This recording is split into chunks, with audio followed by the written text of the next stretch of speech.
Welcome back to the Inside the Trailer Sports Podcast, featuring myself and Connor over here, episode number 11. And today's episode is brought to you by nobody, because we're not sponsored yet. Not yet. Maybe sometime soon. We're looking into We'll that. get there. Yeah, we'll get there. It's a work in progress. Of course, man, of course. Today's episode is going to be a wild one. There's a lot to talk about in the NFL world due to the conference championships. The All-Star Game just released their rosters, so we can go over that. New head coaches in the NFL, so we'll do some rating of yeses and nos to whether we like their locations. And there was a big blockbuster NHL trade that we'll go over at the end of this episode, so stay tuned for that. Let's get right into this. Yeah. Let's start with our NFL conference picks. Do you want to kick us off with that? Yeah, absolutely. So we got in the NFC, we got the Eagles and the Commanders, which I don't think a lot of people saw the Commanders going all the way to the conference championship. Nope. But it's good. It's fun. I like it. We got a nice NFC East matchup here. So who do you got? For this matchup, it's tough. I'd like to go. Actually, I'll follow my heart. My heart says Commanders. Yeah, I agree with you, honestly. This run feels good for someone who didn't expect the Commanders to go too far. We did expect them to upset the Bucs. We called that. We did.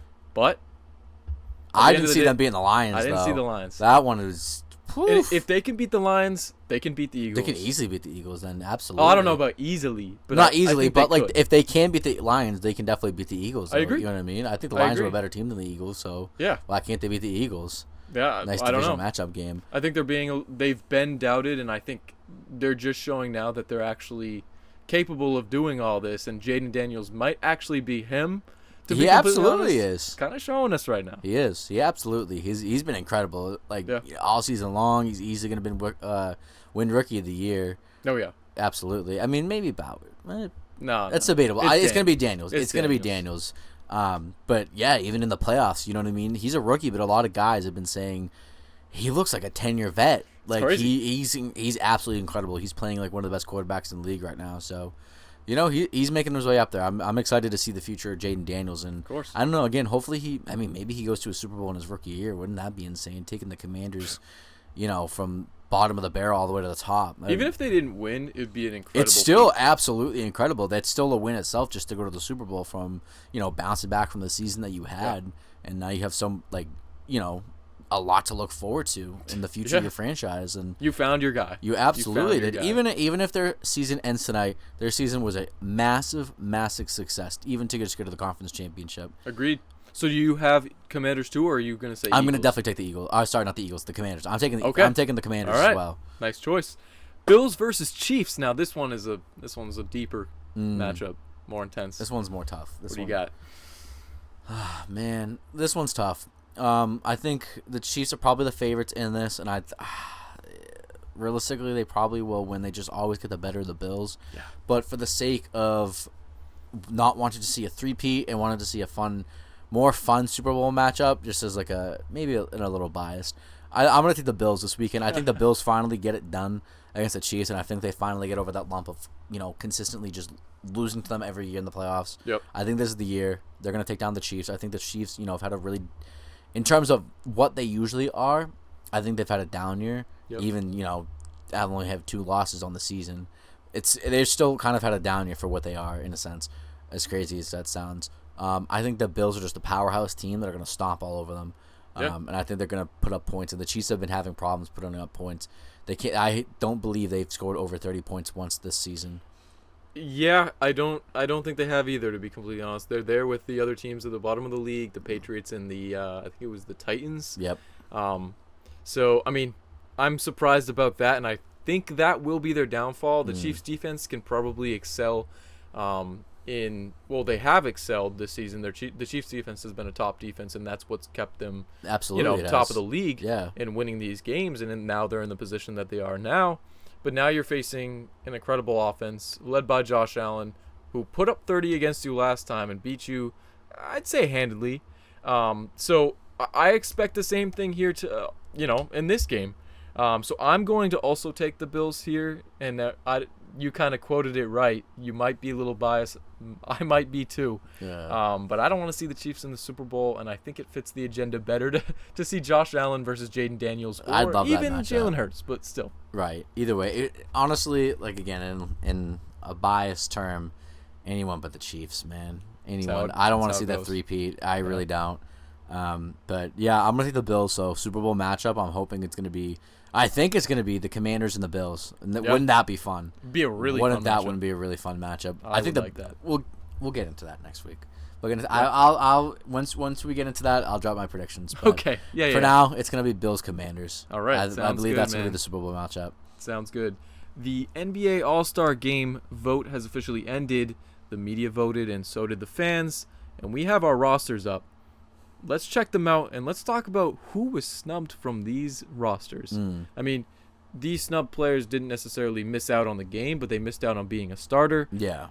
Do you want to go over the roster first, or do you want to go over the snubs first? Probably the We'll roster, go right? over the roster real Let's do quick that. just to establish it. Sure.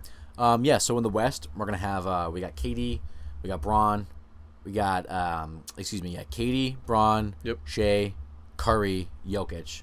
That's still a really good five. And then in the East, we've got Jalen Brunson, we got Giannis, Tatum, Kat, and Donovan Mitchell. So, all great players, all deserving to be an all-star, but course.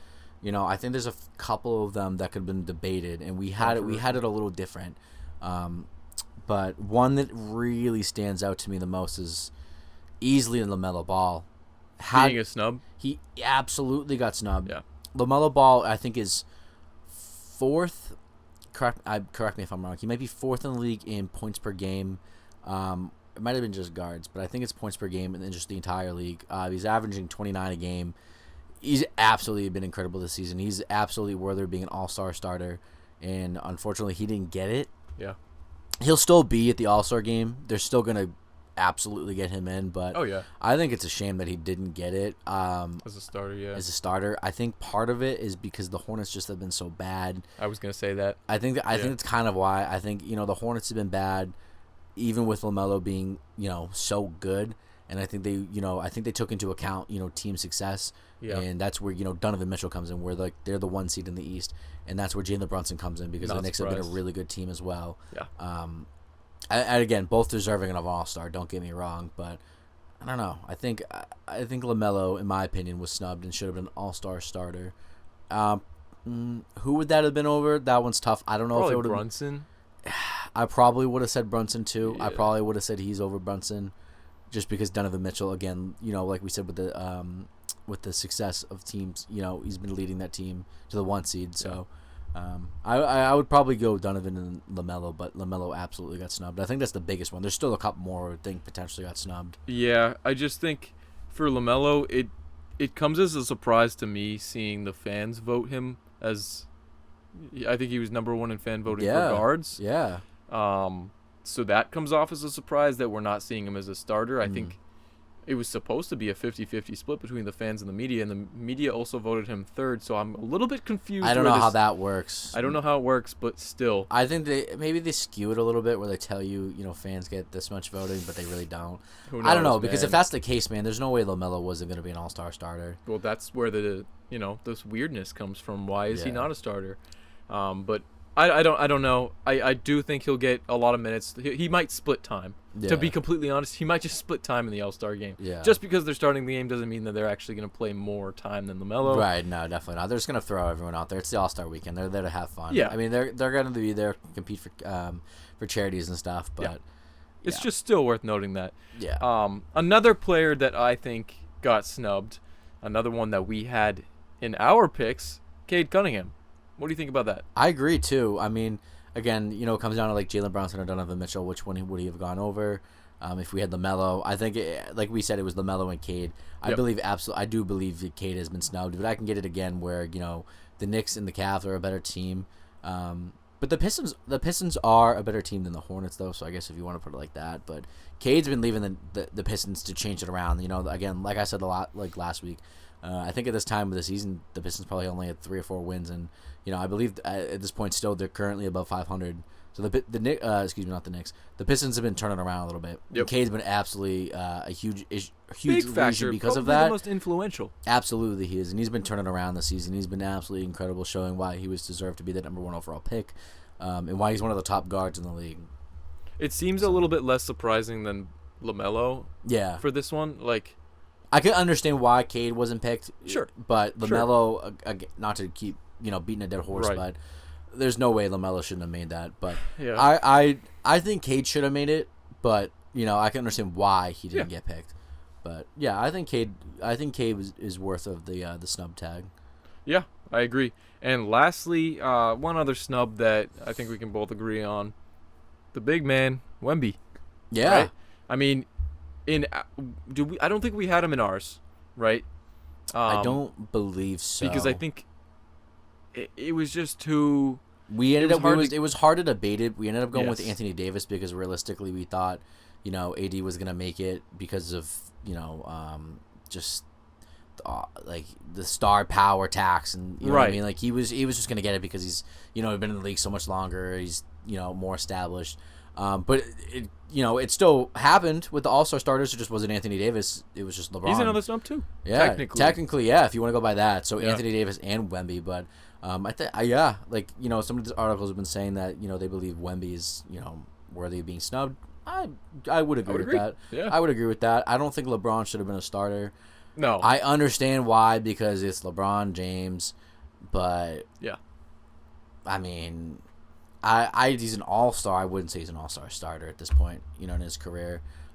Something interesting too I want to talk about in the West and getting that superstar pick of Steph Curry.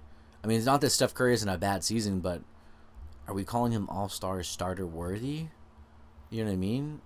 I don't know. I think Over guys like Ant, That's De'Aaron probably- Fox. I mean, if you want to include Luka Sure. too, even though he's been hasn't been healthy. I mean, I think there's just better guard play in the West that are better than Curry this season. But It's because our generation grew up on Steph Curry. You know what I mean? I understand why he got. And he's always gonna make it up until the day he moment retires. Yeah. Yeah. So, it surprisingly unsurprising. Yeah. You know what I mean? Yeah. Because I expect it. Should he have been there? No. No. But at the end of the day, this is Steph Curry we're talking about. Him and LeBron, till the day they retire, will probably make the All-Star game no matter what. Yeah. And that's just how it is. Yep. So that's the way I see it. I mean, do you have any more snubbed players or players that you don't think should be there? I think the rest of it's pretty accurate. I think the rest of it's pretty accurate too. I mean, we know Jokic was going to be there. We know KD was going to be there. We knew Shea was going to be there. Kat, Giannis, Tatum. Those were the ones that we definitely knew were going to be there. I think the ones that just kind of came to a surprise to me again: Curry, LeBron, Brunson, Donovan Mitchell. Although they probably shouldn't have been. Yeah, probably not. Hindsight's 20/20, but they Yeah. probably, again, the superstar tax where they were gonna get it. So Yeah, that's how it is. The All-Star game, February 14th to the 16th. We're excited. We'll probably be watching. We'll have reactions and coverage of it probably that week. yeah, absolutely, we will. So that's an exciting time for NBA fans and sports fans alike. So be tuned for that. Let's move on to our next section, which would be rating head coach locations. So just today, there was one announced, and all week there's been more that are announced to a bunch of different teams. So we'll go over them one by one, and we'll just see what we think about them. We don't have to go too much into detail about them, but I'm curious to know what you think of each location. Yeah. If these coaches fit their team. Let's start with Pete Carroll. Announced that the Raiders announced that they were signing him as their head coach. What's your general reaction to this? And I'll tell you mine afterwards. I like this hire for the Raiders. This ESPN article that I was reading, I think they said it perfectly. The Raiders need stability. They need a solidified coach who's going to come in and is going to have his way. They went with Antonio Pierce, who kind of came in as the interim, became the coach because the players loved him. Not to say he wasn't a good coach, but it just wasn't the right direction for the team. Yeah. I do think they need a guy who's been in the league a lot longer as a head coach, who's going to come in, who's had success, and is going to lead this team to change things around. I like this hire a lot for the Raiders. The Raiders are going through kind of a rebuild phase right now. I think we're going to see a new franchise quarterback come in this through the draft, whether they trade up and try to get Shador or if they try to get Cam Ward. But we will see. We'll see how that goes. But big things are going to change for the Raiders. They've got some good pieces. And again, I think coaching is a big part of building a successful team and a successful culture. And I think Pete Carroll's a really strong candidate that was very deservingly of getting the job. So I like this hire a lot for the Raiders. It's good.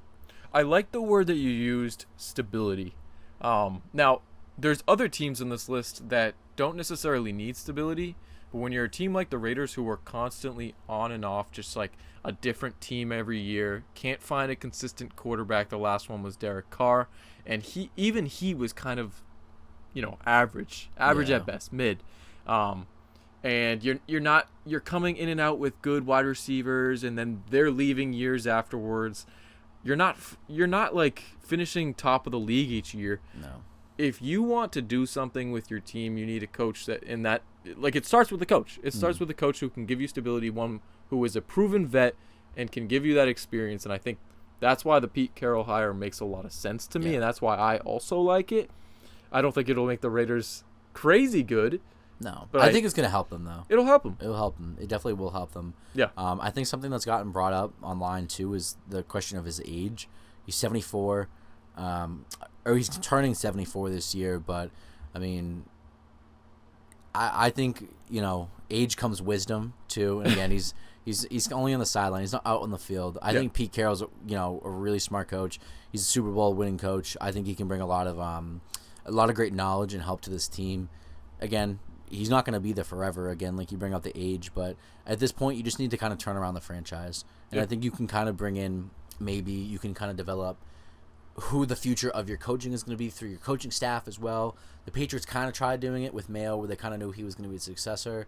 Did it work out? No, but they had the idea in there, and they were kind of helping, getting him to that point. Maybe the Raiders do something similar here, where they kind of have a guy who they think could be the future. Let him learn under Pete Carroll for a couple years, and then you move up, because, again, Pete Carroll's not always going to be there. Nope. But, again, a great hire for the Raiders. I think this was absolutely what they needed. It's a good start.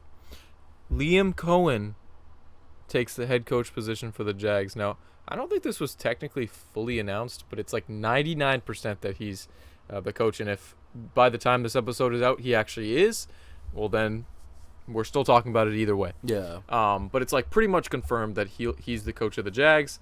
This whole situation is weird because he initially visits for an interview, wasn't really interested, probably because of the general manager Trent Balk. Yeah.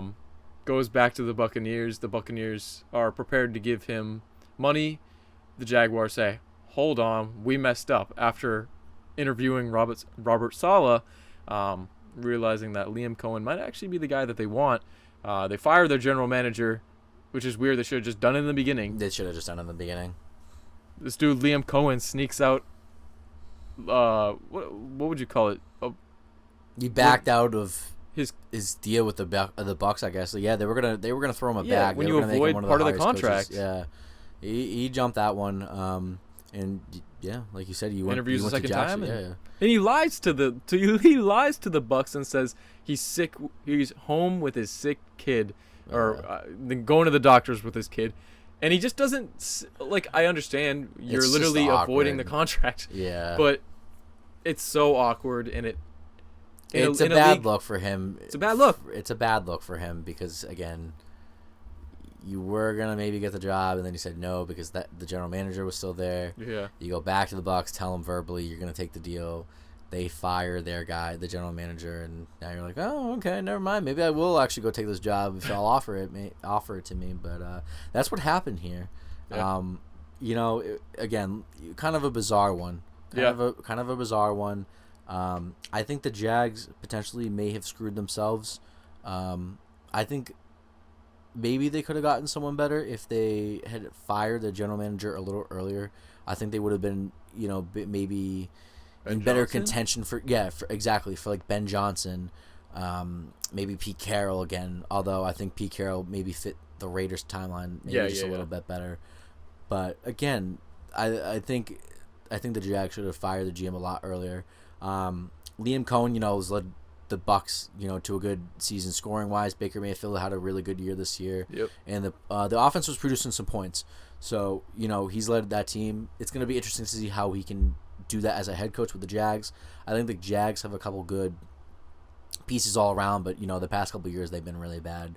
Yep. Trevor Lawrence's development hasn't been hasn't been terrible, but I don't think he's been living up to the hype that he was coming out of college, where he's this next generational quarterback who's going to take over the league. Yeah. Which, again, he's still a good quarterback, but I wouldn't, say he's generationally taking over the league as we kind of all expected him to. But again, maybe this hire with Liam is really going to change Trevor's development. Again, it can make him one of the better quarterbacks in the league. Coming up with new schemes that fit his play style a lot better.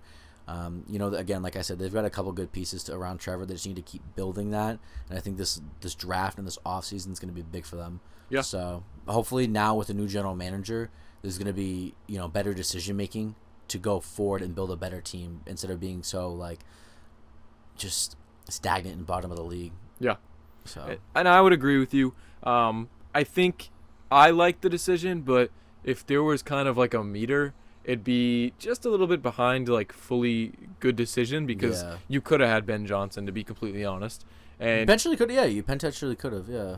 I think you could have. And so you kind of have to settle for your second in running guy in Liam Cohen, who, don't get me wrong, this guy learned under Sean McVay. He led this Bucs team, who honestly I did not think was going to be as good points scoring as they were this year. So I mean, he's an offensive weapon. He knows what he's doing on offense, and I think he will, like you said, he will bring Trevor a little bit better in his development. And I think with Brian Thomas showing glimpses of hope for this Jags franchise, I think you have pieces you can work around. You have good running backs. You have a good draft position this year, and getting rid of your general manager was the first step into changing this group. I like the decision. Could have been better, but it's a good hire. It's a good hire. Yeah, I can't say I hate it. I think it's a good hire. Hire. I think it's a good hire, and then, it's gonna be interesting to see how the Jags turn around this season with coaching. Yeah. So yeah, agreed. Yeah, so that's that one. Yeah. Next up, we got Vrabel going to the Pats, and we're Pats fans, so personally, I think we both like this hire. Yep. Yeah. I absolutely would agree with that. But from an unbiased standpoint, I think everyone kind of saw it coming. Yeah. I think it made the most sense out of all the coaching hires. I think we kind of all knew Vrabel to the Patriots was a guarantee. Yep. If it's their timeline, if it's the scheme, they need tough coaching. They need a guy who's established. They need a guy who's going to come in and not take bullshit. And he's going to be there, and he's going to lead this team, and he's going to be tough on them, which is absolutely what they need. There's been too much... What's the word I want to look for? I guess lackadaisicalness or foolishness, and joking around. I like the word you use, foolishness. I think there's been a lot of players talking more than they really should be. Jelani Tavai had some stuff to say when people were criticizing the team. Yep. Saying that they were unfairly being criticized when maybe you're right where this the fans hold the Patriots to a little higher of a standard, but it's a professional sports team where you pay money to go to games, you pay money for the merch, you watch the games, you stay loyal to this fan base, you expect a good product to go out there. And I think Vrabel is going to help bring back this good product to Patriots football, and I think he's going to help lead a really good team. I think he's going to be incredible for May's development. He's already said that he's super excited to work with May and help him develop as well. And again, it's just getting the right pieces to continue to build around May to build an even better team. But I think Vrabel brings a lot of great knowledge. And again, he was a player. He was there one time too. He understands how this works. He's worked with Robert Kraft before, so I'm really excited to see how he's going to come in and change this team. Yeah, and I think you said everything perfect. You said everything that I would say. I think this is the perfect hire. This one gets an A+ for me. Absolutely. Let's move on to one that just happened just an hour ago. From when this happened was the Cowboys signing Schottenheimer as their head coach. I'll start off with this one. I am not a fan of this hire. All time Schottenheimer is, don't quote me, but it's pretty much around this range of wins to loss ratio. 6 wins, 32 losses all time. It's not a good look. First time coach, and he's dealing with a team. Well, I wouldn't say the team's bad, but it's like they need something new. They're not good. They're not good. They've fallen apart. Injuries haven't been good to them as well. But I just don't understand it. It's just I think it comes down to Jerry Jones. I think Jerry Jones is so set in his ways, and he will not give up. He said it, I'm pretty sure, a couple weeks ago. He said, "I'm not giving up this general manager position.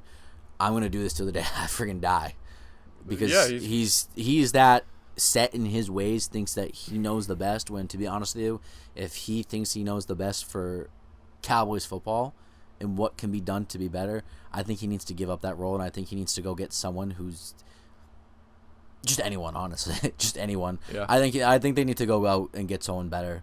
I think Jerry needs to kind of like take a step back and realize, okay, we haven't had much playoff success. We haven't had any playoff success in so long.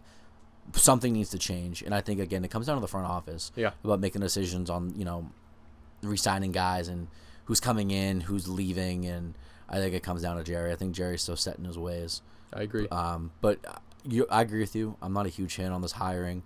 Schottenheimer's been there, which is, I guess, good. He knows the system. He knows the players. But at the same time, I think you needed to bring in a new guy to change the culture, or to change, maybe not the culture, but change just how things are run. Because we don't want Schottenheimer bringing in the same mindset of, this is how our offense and our defense are going to run, and it's going to work because we're the Dallas Cowboys, and we somehow always make it to the playoffs maybe, but then get bounced in the first round, or we barely miss out in the playoffs. Yeah. It's going to be one of those. I don't see much changing, to be honest with you, for the Cowboys going into next season, play style-wise. I think it's going to be the same. I think Schottenheimer's just going to continue what they've been doing. Again, maybe it's Jerry also in his ear telling him so, but I think what they needed was someone new, so I can't say I'm a big fan of this hiring. Yeah, that's fair. I think that, maybe their whole goal of this is because it's his first time head coach gig. It's his first head coach gig. Is that he brings, some kind of new mindset. But like you said, I don't see that happening. And personally, I'm an advocate for, first-time coaches. I don't like recycling old coaches and bringing them back all the time. That happens a lot in the NHL, is where they just recycle coaches around too much. That does happen a lot. So I like advocating for first-time coaches. That's perfectly fine with me.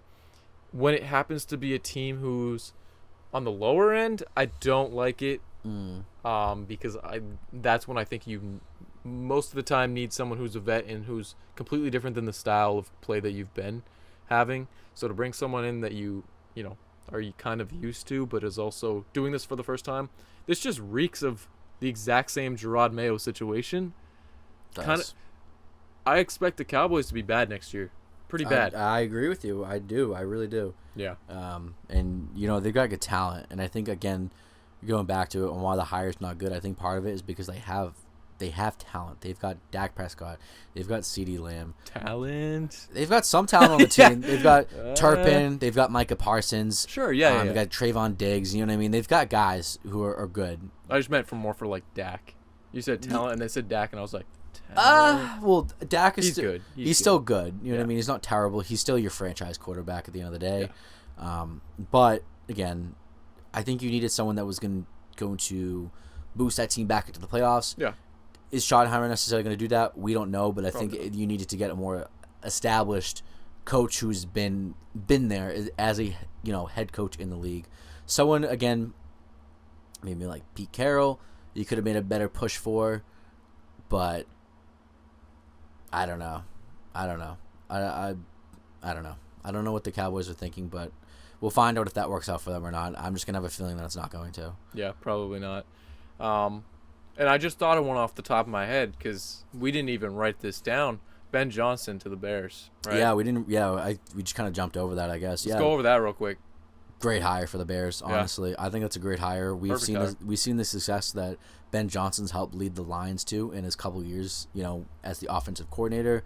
In the Lions, have been a really good team the past couple seasons. I think with the Bears up on the rise now, I think it's going to be really good for Caleb Williams' development and just the overall development of the team as well. I think the offense, I think they've got the talent again. Caleb, DJ Moore, Roma Dunze, Keenan Allen, DeAndre Swift, Cole Kmet. They've got guys who can go out there and make plays. I think it's just getting the right guy like Ben Johnson to come in and just put all the pieces together, and it's going to start clicking for Caleb really good. I think another big key for the Bears this offseason with Ben Johnson is going out and getting a line for Caleb to help protect him. Yes. And I think Ben is going to help, again, develop the development of Caleb, but also finding the talent that's going to put Caleb around and coming up with schemes to protect Caleb. Yep. I love this hire for the Bears though. A question that comes up maybe is how will the defense go? I mean, obviously you have your defensive coordinators, but again, this is the head coach. Ben Johnson's more of a offensive power mind, I guess I would say. Yep. So we'll see, how the defense goes, where the Chicago defense has had their problems. Again, they've got a couple good pieces on that team, but it's going to be fun. It's going to be fun to see how the Bears do. I think Ben Johnson said, funny enough, too, he didn't want to leave the division. He said he wanted to stay in the NFC North. Yeah, he said he wanted to stay, and he wanted to stay in the North. But this time, he's going to go with the Bears and see if he can get to the top of the North. Yeah. So I think that's a really good hire for the Bears. I love that one a lot. It really just depends on, to me, like, I also agree. I think it's a perfect hire. It depends on whether or not they can actually fill in these O-line positions and actually get defense that is worthy of playing a football game, because they cannot, and I think they show glimpses of being okay, but like they absolutely do. Yeah, they show their glimpses. To me, defense is everything. O-line is everything. You can have as many pieces as you want on the offense, but those are the most important pieces. So I mean, like you said, it's exciting to see what's going to go on in Chicago. I have full faith in Ben Johnson to be a good head coach. I know he's doing that for the first time too, so we'll have to see. I think he'll be good. Anyone from Detroit seems to be getting hired right now, so yeah. So I'm not surprised. They've been losing their staff. Yeah, it's a little sad actually. And last but not least, Aaron Glenn goes to the Jets. I like this hire a lot. It's funny because he denied interviewing with the Pats, but I understand why he did. We know why. We know he why. wasn't getting that job. But why I like this so much is because Aaron Glenn is the opposite of Ben Johnson, a defensive power mind, if you want to call it that.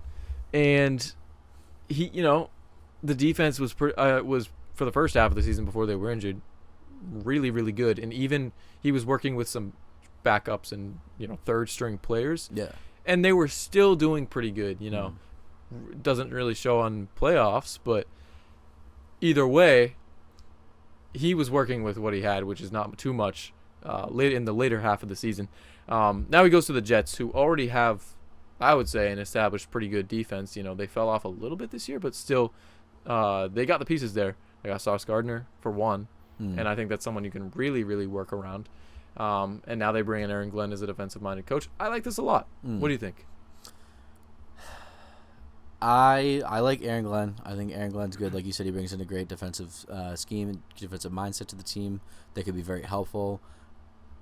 At the end of the day, though, for me, it's hard to say that this is necessarily a good hire because the Jets organization is just so terrible that I feel like Aaron Glenn's going to look a lot worse than he is, where he's going to be walking into a tricky situation now where what's the drama going to be with Aaron Rodgers this offseason? What's the drama going to be with Devontae Adams this offseason?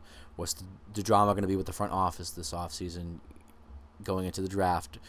It's tough. Aaron might not be there. I think before the hiring of Glenn, it seemed very likely that the Jets were going to move on. But I think with Glenn coming in, he said that he wants to work with Rodgers, so maybe they can make amends. The front office and Aaron Rodgers, kind of work this thing out a little bit.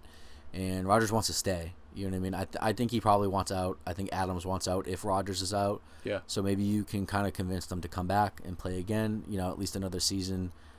Now, the problem is if you do that, Garrett Wilson supposedly said that he's going to want to trade out. So you just have this drama where it's like, okay, you can lose, one of the great, the best young wide receivers in the league, or you could lose, Hall of Famers and Aaron Rodgers and Devontae Adams. And Yeah. I think Aaron Glenn's going to get caught in the crossfire of just drama and bullshit this offseason. So it's hard to say how it's going to go into the next season with whatever he's going to have to work with, because we have no idea what it's going to be on the offense. So that makes it a little tricky for me to judge how I think this hire is going to go. But I think culture-wise, I think this is a good move. I will say it's a good move for now. I think this is going to be good for the Jets. But I don't know. He might just kind of he might be the scapegoat for bullshit that goes on in, next season. But I don't know. I hope for his sake. I think he'll have a more stricter, I guess, maybe is the word I'm looking for, mindset, like Vrabel, where he's going to come in and he's going to demand them and being like, all right, knock the shit off. Yeah. I hope so, at least, because that's what the Jets team needs. They need it. They need it bad. So quick question for you, right? Mm-hmm. If it's not a great hire, right, and you're saying it's a good hire, I think it is a good hire. Like he's a good guy. Mm-hmm. He probably will help this team. I guess what I'm trying to say is, does hiring someone else change the dynamic of the team? Does Rodgers leave, or was it doomed from the start? Did it not matter who was going to get hired? I think it was doomed from the start. I think it was problems with, again, the front office and Woody. Yeah, probably. I think that was part of it, honestly. I think Robert Saleh and Aaron, as we saw kind of visually throughout the season, had their issues as well. Yeah. Where it didn't seem like they were getting along, but even after that, it still seemed like Rodgers was unhappy with the team, and he said, I don't know what next season holds for me. So I think coaching doesn't necessarily matter in terms of how it's going to go. I think you put Vrabel there, you put Ben Johnson there, you put Pete Carroll there.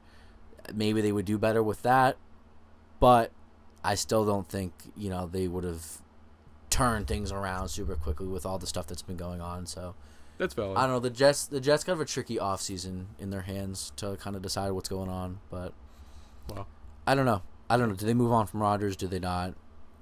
I don't know. We'll have to wait and see. Yeah. But that's another topic for another time that I'd love to go back into the as the offseason continues after the Super Bowl. Yeah. And talk about the Jets.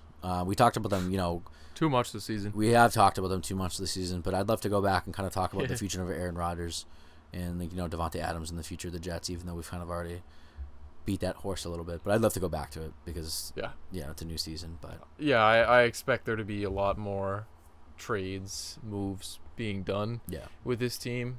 So I mean, as a Pats fan, I love it. I love it. I love the drama. I am not complaining. They should have hired Rex Ryan for all I care. Dude, I wish they did. I wish they did too. They would have been terrible. F-, Ray. It would have been an F-. Oh, he absolutely would have been an F-, but he made it seem like he was getting the job. I mean, again, he was just kind of he's a clown, spewing out of his ass. But whatever. And a biased Patriots fan, I love the drama. Should have been Rex Ryan though. But no. But I think Glenn is it was clearly the better hire here. Yes. But we'll see how he handles the Jets. Going into next season. So, is there any more head coaching openings that I can't think of? I'm trying to think if there's any other openings that I'm missing at the top of my head currently. Not head coach yet, or not right now. Not that I can think of. No one really hired. We went over everybody hired. Just off the top of my head, Saleh goes to the 49ers as defensive coordinator. Yeah. I don't really want to go too deep into it, but good hire. Again, another defensive-minded guy. Probably should have only been a defensive coordinator. I don't think he was kind of cut out for head coaching, but at the same time, he was on a bad Jets team from last year, so I don't really know. I like the hire. I'm not going to say too much more about it unless you do, but do you think of anyone else? Not that hiring, but the only other team that is remaining without a head coach right now is actually the New Orleans Saints, and I kind of forgot. Interesting. I forgot. They're the last team now, so it's going to kind of be interesting to see who they go with. I'm not really sure at this point. I think a lot of the good coaches have been taken. I don't know. I don't know what is in store for the Saints. I haven't seen too many rumors about them going after head coach. I think the Saints are doomed for a rebuild. I think they're doomed for a rebuild, so it doesn't matter who they hire, especially at this point where all the good candidates are out of the way. It's going to be a guy who just comes in and has to, take the bullet and take the blame for the season. It's going to be an ugly and it's going to be a bad one for the Saints. Yeah. So I don't know. My guess is 2020. What is it? 2020. I guess it would be 2026 first round pick. They're probably first overall, and 2027. Probably very likely, honestly. Yeah. It's kind of sad. Their front office. I'm sorry to get off track here. Their front office refused to rebuild. Yeah. For so many years, they've been putting it off since Breeze left, and I've been saying it every year. Now's the time, but after the season, now's the time, man. I mean, Carr was out. You were hoping Carr would help you, but that didn't help. He's mid. I'm telling you, he's mid. Rattler hasn't proven too much. He's had signs of making good plays, but he's not the guy. you're not getting any younger. You've got good players, but some of them are just getting old. I think you trade them while you still can. Yeah. Get, you know what I mean? And just look forward to the future. But again, that's another topic for another day that maybe we'll get back into as the offseason goes on, and maybe the potential rebuild of the New Orleans Saints. But for now, that head coaching job is still open, and I don't think it's necessarily a desirable one. It's pretty much just whoever they can get. So we'll see. At this point, we'll see who that ends up being. Yeah. In the NHL world, big trade tonight. We had originally planned to record a segment that was involving trade rumors. Yeah. But as I was building the trade rumors with one of the guys in this trade, big trade. I'm literally watching hockey as it goes on, and I texted Connor this three-way trade, which you don't see too many of. No, you really don't. No. This one's big. Ready? Mikko Rantanen, who I think has 68 points right now in 40 games. He's been really 68 good this points. season, yeah. Mikko Rantanen and Taylor Hall to the Canes. That's crazy. So, mind blown all of a sudden. Absolutely. We'll get into the details, but I just want to continue to talk about what the trade is. Going to the Avalanche, Marty Necas, Jack Drury, a second and a fourth. So they get Necas, who was at the beginning of the season scoring like crazy.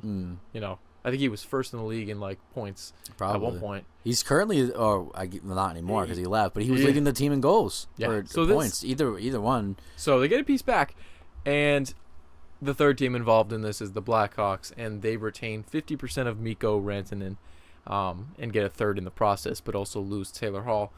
Let's dive into this with, I guess, initial reactions, and then let's go piece by piece and see what team won, right? So my initial reaction to this is, holy shit, this Hurricanes team is instantly okay. They're probably my second favorite for the Cup. I have them as my favorite. But I'm not surprised that you have them as the first, because they're getting one of the best players in the league. I'd be willing to say that he's a top 10 player in the league. Yeah. He probably is. He is, right? So they get a top 10 player in the league. This doesn't usually happen too often. Way before the trade deadline. And they add Taylor Hall, which is an amazing depth piece in my opinion. Absolutely it is. Former league MVP. So, I mean, what do you got to say about that? What's your initial reaction? I think the Canes are easily the Cup favorites now after this. This was an incredible move for them. this three-way trade. You didn't give up, I wouldn't say you gave up the world necessarily to get Rantanen. You gave up some good pieces. Necas, you said, has been good. He's starting off the year strong. He's leading the team in goals, but man, it's Mikko Rantanen. He's been absolutely incredible. Excuse me, but he's been incredible. And again, like you said, Taylor Hall is a good depth piece for this team as well. That's going to need it, going into the playoffs to make a really good run.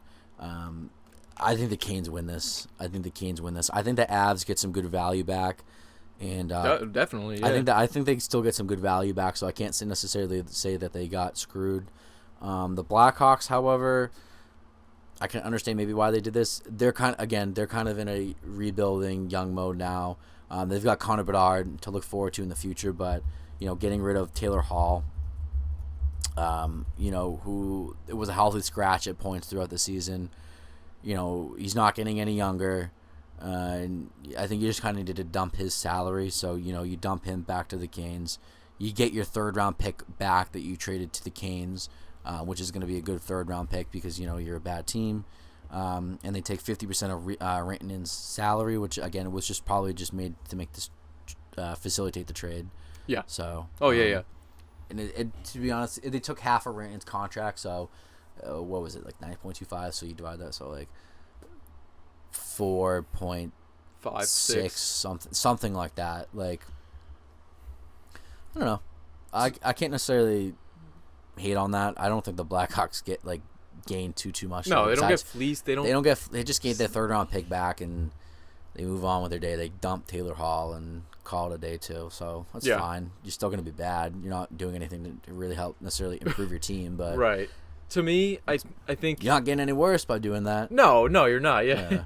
To me, this trade makes a lot of sense in a bunch of reasons, right? So I'll start off with the Hawks.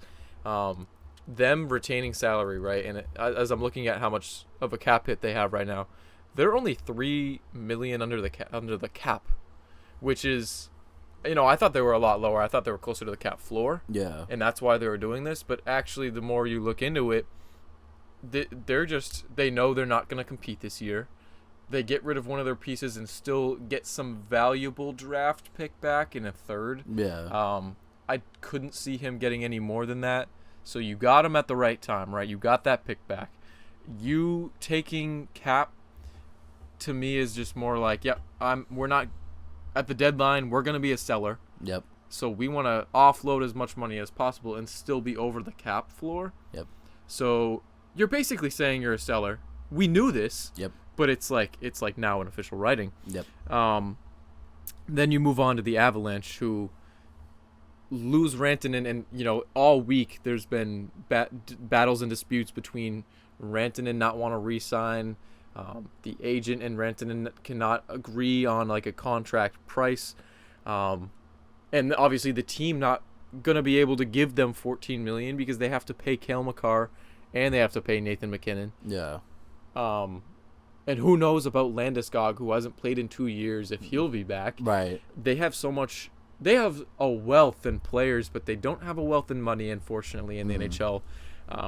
So I understand why you're offloading him. Maybe this was the best they could have got back, because, they got Nachos, who you were saying is the top goal scorer for the Canes. So you got their best piece, technically, in goal scoring, if you want to call it that. Right. But you got a really good piece back for a cheaper price, who will probably be on your team for years. And now the uncertainty of Rantanen being on the team is not there. So you kind of have this stability still. Right. And you get a young piece in Jack Drury, who is the center. So you get a depth piece. And he's young, so, you can develop him more. And you get a second and a fourth, so it makes a lot of sense for the Avs. But for the Canes, if this is a rental, which I don't know, right? Could be, you could can't not know. be. Yeah. I don't even know if they have the cap space. We'll see in the offseason if they re-sign him. But if you're in win now mode, it makes a whole lot of sense for the Canes now too. And you get Taylor Hall. Everything makes sense in this trade. I like it a lot. You know what I mean? I can see, we're kind of beating a dead horse here, like you just said, but I can see the Canes going really, really far now that they have Rantanen. I think they were missing that piece for years, and now they finally have it. I think they're really showing their hands. If it was a poker game right now, they're showing everything, and they're saying, we're winning this year. Right. Because I think the East is kind of open right now. I think there's no clear favorite. Before I would have said the Caps, and maybe I still do kind of say the Caps, but the Canes are right there now. Yeah, they're right there. Yeah, definitely. Yeah, I mean, they're gonna be a fun team to watch the rest of the season, and again going into the playoffs. So. Yeah, I mean, this trade is crazy though. I'm still blown. I know you texted me. I was like, "Yo, what?" I didn't believe it. It's Mikko Rantanen. I know that was a crazy Sixth trade. in points. Yeah, we were again, like you were saying, you were just trying to build up, different trade predictions and stuff like that, and it was crazy. It was crazy. Yeah, I had a few. I'll pull it up real quick. Yeah, I want to know what you were thinking. I didn't come up with these trades. I found them on Twitter. So I think this might actually tell you the extent of what people thought he was going to get back. Okay. One of them said, this dude's, his name is Ian Clark. He says, Mikko Rantanen for a 2026 first from Calgary, a 2025 second, Blake Coleman, Jacob Peltier, and someone with the last name Muse. So if you just look at it like this, the most valuable piece here is a first. Yeah. A first good. 2026, right? And there's no star player, so right. Compare that to the trade that you're looking at right now. A lot better value. A lot better value, and I can understand why it's way before the trade deadline. The other one, another guy said to the Canucks would be Rantanen and also Casey Middlestat, who was a third line center. Back to Colorado is Elias Pettersson. Yeah, which actually does make a lot of sense because there's trade rumors for him, as well as like a 2025 first, Pius Suter and Nils Hoglander. A lot of depth there and a star. That trade also makes a lot of sense to me. You don't get to react to it now, but you know what? we got to react to I'm this. cool reacting with it, a real trade. A real you trade. know, something that's going on in the league. So definitely, you know, trades biggest trade so far in a while. In a while, yeah. I was gonna say in a while that I can think of. So. Yep. Yeah. I mean, do you have any last minute thoughts on that? We'll move on to our last section. I think the Canes I think they're the Cup favorites right now. Yeah, I would agree with you. I think they're absolutely the Cup favorites. So we'll see how the rest of the season goes with them. We will see. Last but not least, it is time for our Saturday night bets. Connor and I have some wild bets. Now, I want to give a disclaimer before any of you places any of these bets. If you do, these are wild takes, and these are not meant to be safe bets. If you want safer bets, then you should follow our social medias. The links will be in the description. We have pretty good bets, and we have a history of having good bets and parlays and such. But both of us have a wild bet. You can choose to take it or not, but it's more for fun. Yeah. So, Connor, do you want to kick us off with your wild bet of this Saturday night? Sure, I'd absolutely love to. So DraftKings doing a special right now for the game. They do Jaden Daniels and Jalen Hurts, 30-plus passing yards in each quarter at plus 1,300. Some good value right here. I would say. I think Daniels is expected to throw the ball a lot more and expected to get more yards. Jalen Hurts' yards, I was looking at, been a little lower than you would expect. I think right now his over-under is probably about 186, 187 and a half. Again, he's kind of been hurt, though, so that's going to play a factor into it. But I think 30 yards in just each quarter is absolutely reasonable. Even on just one drive, you know, maybe a quarter you get a drive and a half, maybe out of just the quarter. I think it's absolutely, definitely possible for each quarterback to get 30-plus throwing yards or passing yards. I'm going to take that. I like plus 1,300 right there. I threw a little 10 on that, so I think nothing too crazy, you know what I mean? Let me just pull up what the payout on that would be. Yeah, if it's plus 1,300, it's 130, right? I think it's... Or 140 technically, because you get your money back too. It wasn't exactly like that. It was... Oh, yeah. I'm sorry. Give me like 3 seconds. One... Either way, I like it, because if you average out all the yards together, 120 yards for both quarterbacks. Obviously, things don't usually work out like this. Oh, no, I had it wrong. But still. Yeah, it was, yeah. You get an extra $130. Sorry. Yeah. I thought like they juiced it or something, but no. Yeah, so you get an extra $130 out of just a $10 bet. So I don't know. It could be fun. Like the value. It could be fun. I'm excited to see that. I'll be, watching that game a little closer now to see how they do. But what do you got? I'd like to see what you got for, kind of a wild bet. Yeah, so my wild bet, and, I wish the odds were a little bit higher. I don't understand how they're not higher. I will give you a little bit of an alternative after I say it. But on DraftKings, you can place Bills over on points over 26.5 points, but under 28.5. So basically, you're hoping that they score exactly 27 or exactly 28 points. The odds on this one, plus 750. Not amazing, right? So if you place $10, you'll get $75 back. But my case for why this could happen in this crazy world of football is the fact that most of the time this year, the average of the Bills' points is around this range. It's more closer to like 30. Mm-hmm. And then you got to take into account the Chiefs' defense, which will probably, I'd say, minus them a little bit of points. Probably puts them around 25 points. Then you got to look at playoff atmosphere. That probably bumps them back up. Yep. I see the most likely scenario here is being somewhere in the range of like 27, 28 points, 3 touchdowns, 2 field goals, or 4 touchdowns, something like that. Yeah. So, I don't know. I think there's a little bit of logic to it. If you don't like these odds and you want something a little bit higher, go ahead on FanDuel and place the exact point total. You could place, I don't know, $1, or you could place $5 on it. You could place $1 or as much as you want on the exact point total of 27 or the exact point total of 28, and you'll get more money and more value out of that one. But either way, it's pretty much the same thing. But yeah, I mean, I'm hoping that happens. I think it makes a lot of sense given, Josh Allen's ability, and the Chiefs can kind of dock him a little bit. So we'll see. We'll see. It's a wild bet for a reason. Yeah. You know what I mean? I sorry to not be, as attentive as you were speaking, but I wanted to just see what would happen if you threw all 3 of those together, just to see how kind of crazy it would be. So I put that together in DraftKings, and right now the odds on that would be plus 11,800. So that's some pretty crazy odds if you put those together. I might put down just a couple bucks. Dude, you put $1 on that? What was that 1,100? Is that what it means? It's only 119.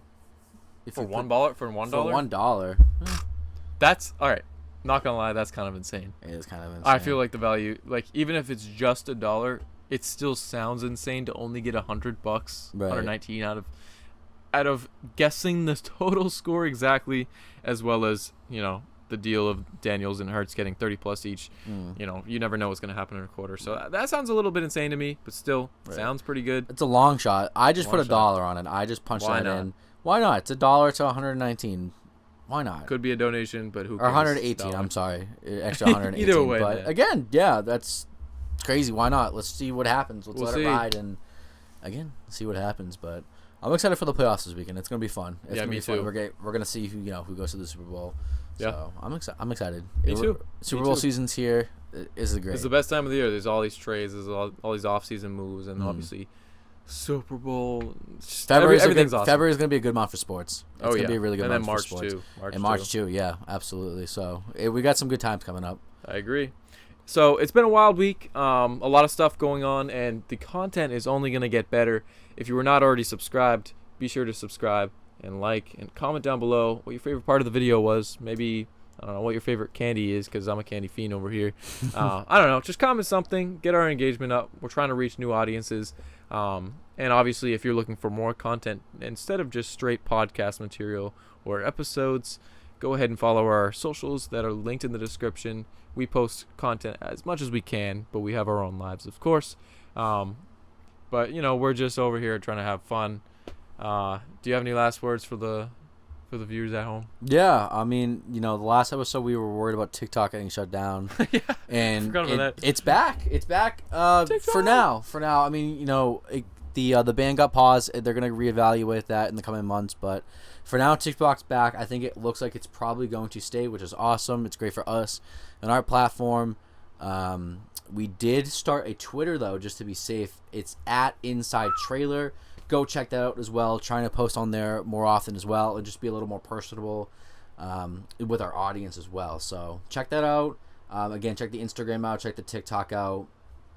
Like, subscribe, share. So all the fun stuff. But yep, we're gonna keep moving on. Try to build up our audience and see how it goes. So I'm excited to continue. And like you said, February and March is gonna be a really busy time with sports. So it's gonna be a lot to talk about and a lot of good content that's going to be posted. So I'm excited for that. It's going to be fun. Me too.